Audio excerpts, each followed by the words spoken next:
I think it's time that Maresca makes a decision. It's decision time right now for Maresca. During this interview, when we asked the question about his goalkeepers, he said, if the standard continues, which means if the present form of both goalkeepers continues, then Philip Jorgensen could probably be the Conference League goalkeeper and also the keeper for the domestic cup games, while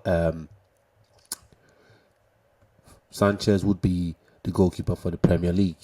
But for me, I feel that just standing on the fence, sitting on the fence way too obviously. For me, I feel he should make a decision right now who his goalkeeper should be.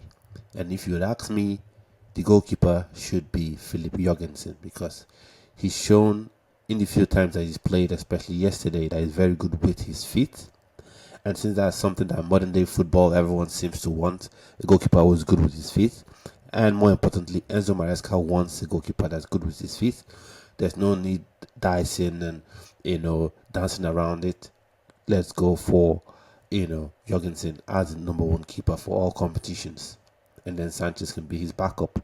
Well, I know that's something that people say as well because I know Arteta said this as well. He said this at some point when Raya was coming to join Ramsdale. He said I had two number ones, and at the end of the day, it turned out that Raya was the actual number one, and Ramsdale right now seems is getting ready to be shipped out of Arsenal if the rumors are believed.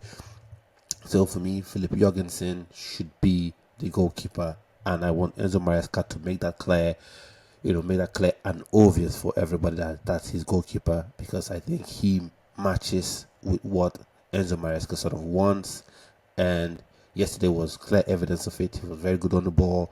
His composure on the ball, that's one thing Sanchez doesn't have. The way his distribution as well was immaculate.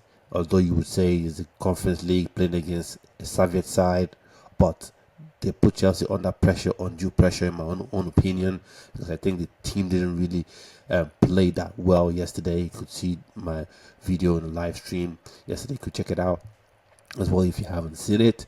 But that's my thoughts on it. He should be the one to start. Enzo Maresca should make that decision.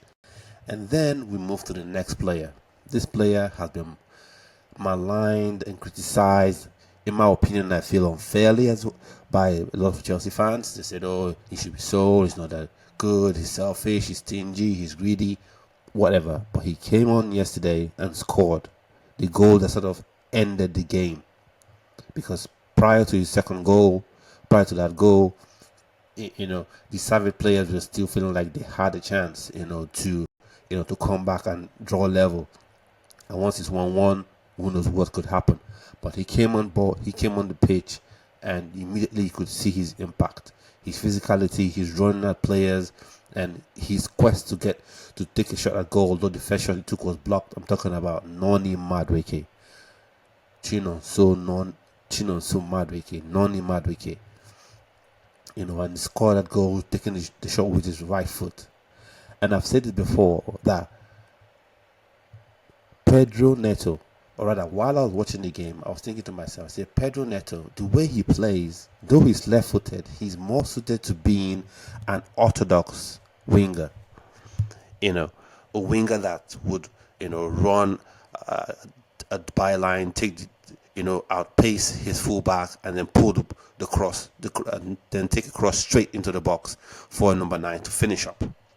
So it's time, as the decision is made, he should be out on the left and Mudryk should be his backup. Madueke should be the out-and-out right winger, the first choice right winger right now, because I think he's the best, especially with what Enzo Maresca wants. Enzo Maresca in his interview was saying, if you don't train very well, you will not play. If you don't train hard, and then he chooses his first 11 based on how hard to train, which is nice to hear, which is a nice thing to say, which is what you should say and expect. If a player doesn't play very well, then he shouldn't, be playing in the first team. And I expect Madueke to be doing that as well, to be training. Some videos we've seen him train very well, though Maresca was trying to say he's not being consistent in the way he trains. But for me, let's say you have a player who trains very well in training, gets into tackles, puts so much effort, speed, pace, power, the way he plays in training, he looks like, a modern day Diego Maradona. And then come game day, come match day, when it all really matters, that player is unable to deliver, then what's the point? Because the whole reason you train hard, you train very well, that your training makes any meaning is when if on game day you actually deliver on game day. Because there are no points for training. Like, you don't get any points for training hard. Like, it doesn't earn you any points. You don't win any game. It's good. Your training is only an evidence to show that, okay, if I'm training so hard today, that then means that when it's game time, all the things I've shown during training, I'll be able to replicate that on the pitch during game time when it really counts. Otherwise, what's the point? Now, I'm not making any excuses for Noni Madueke. He should train hard. He should be, focused in training. He should be consistent as the manager wants, as the head coach wants.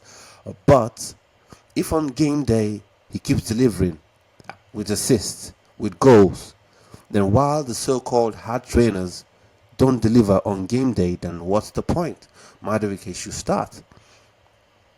And another decision that Enzo Maresca must make and should make is Palmer and Dewsbury Hall, who should be in that 10 role or the advanced 8 role.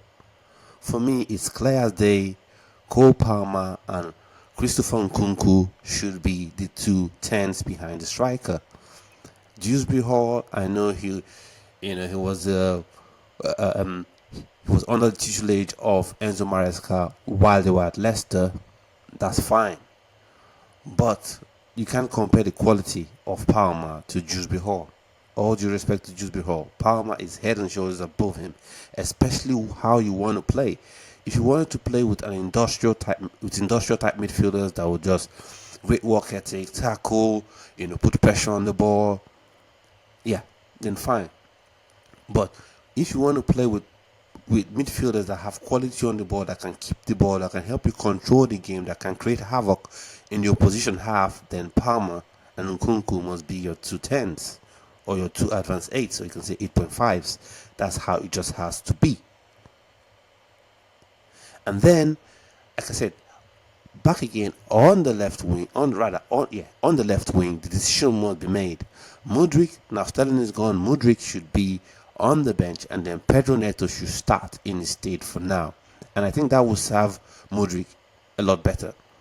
Because let's say you have a Pedro Neto playing. He has stretched his defenders. He has run them ragged for, let's say, 60 minutes. And they're all very tired. And then you bring a Mudryk on. Then you give him time to shine. And then he can build on his confidence to say, okay, now I'm getting things right. And then, yeah, you can really, really use him.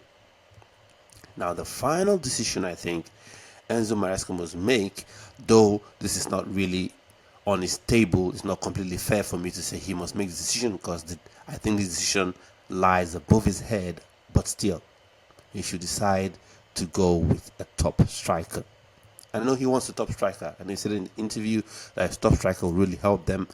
And if you've been watching my videos, you're watching this channel, you know what I'm about to say. Victor Osimhen. I think he should walk into the doors of the sporting directors and tell them that if you want me to do my job very well, you need to get me Victor Osimhen. Because you can create all the chances in the world. If you don't score, you don't win. And yesterday, like I said, Maguire is a very good player, energetic, pressing. He was the only one pressing yesterday. But he's still a kid, an 18-year-old kid.